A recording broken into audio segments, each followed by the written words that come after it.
Hey everybody, out here poolside. Hopefully you can see me of this thing. And today I'm going to go over my top 5 travel apps that I use. I'm going to be headed to Mexico here in a couple days, so this is a fairly relevant topic. So I have them all written down in my little handy dandy notebook here so I don't forget. Alright, first travel app that I use on a regular basis is Tripit. Now Tripit, it puts all your travel itineraries into one app, so you can see where you're going, you can see what time your flight's leaving, your bus is leaving, your train is leaving. It is an incredibly handy app.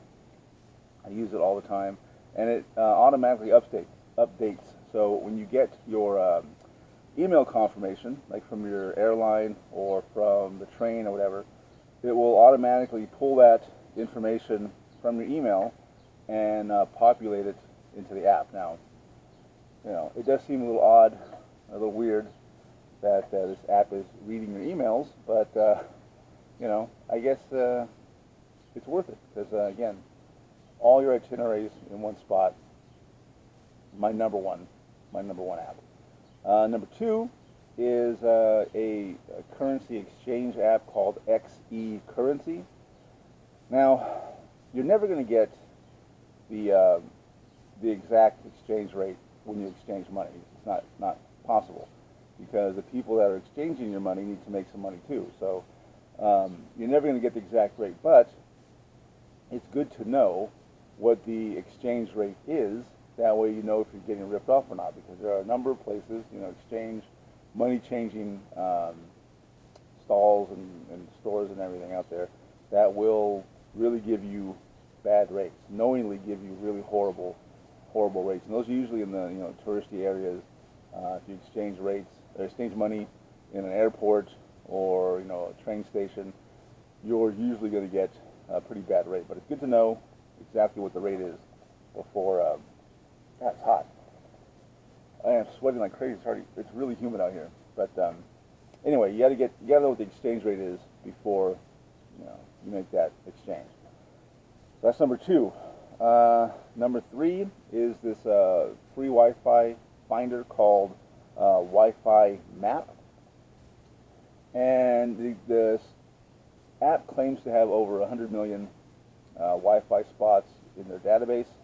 So when you're walking around whatever city you're in, you need to find some free Wi-Fi, fire up that app. That'll tell you exactly where it is, based on where you're at, based on your location. Also, one of the features I like about this too is they will, when available, they'll have the password for that particular Wi-Fi hotspot. So as a digital nomad, I need to find Wi-Fi as often as possible. Free Wi-Fi is obviously better, so that's another good one. Number 4, I believe we're on, is the Google Translate app. Now, if you're in a foreign country, you don't speak the language, you can type in whatever phrase you want to say to someone and ask them a question, and then when you type it in, say in English, it will say that phrase in whatever language, Spanish, French, Italian, Chinese, what have you. And that's very helpful, but what I really like about the app is you can take your phone, take a picture of a sign in a foreign language, and it will translate that into your native language, English in my case. So, if I'm in an airport or, bus station or wherever it is, I need to figure out what the hell's going on, I can easily just take a picture of a sign and, or menus. That's always another thing. A lot of times you don't know what you're eating. If you have any kind of, restrictive diet or whatever, take a picture of the menu, and the Google Translate will translate it into your native language. So incredibly helpful.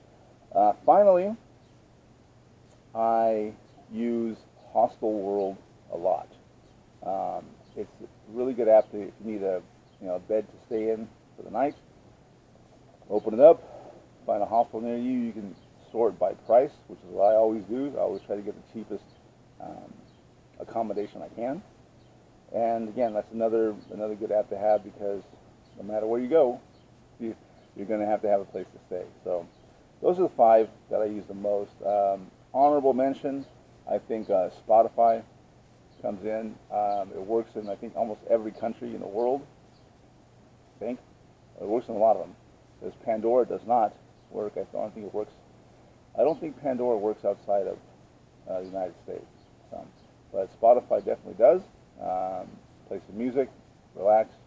I have a whole airport lounge playlist that I like to listen to when I'm waiting for a plane or waiting for a train. I just need to relax and chill out. So Spotify gets honorable mention. So there you go. Those are my top 5 travel apps. I will put links in the description below so you can check them out for yourself. Yeah, that's all I have for today. Again, I'll be in Mexico here in, 3 days, 4 days? So there will be a lot more cool videos coming up for that. Remember, like and share the video, and see you later.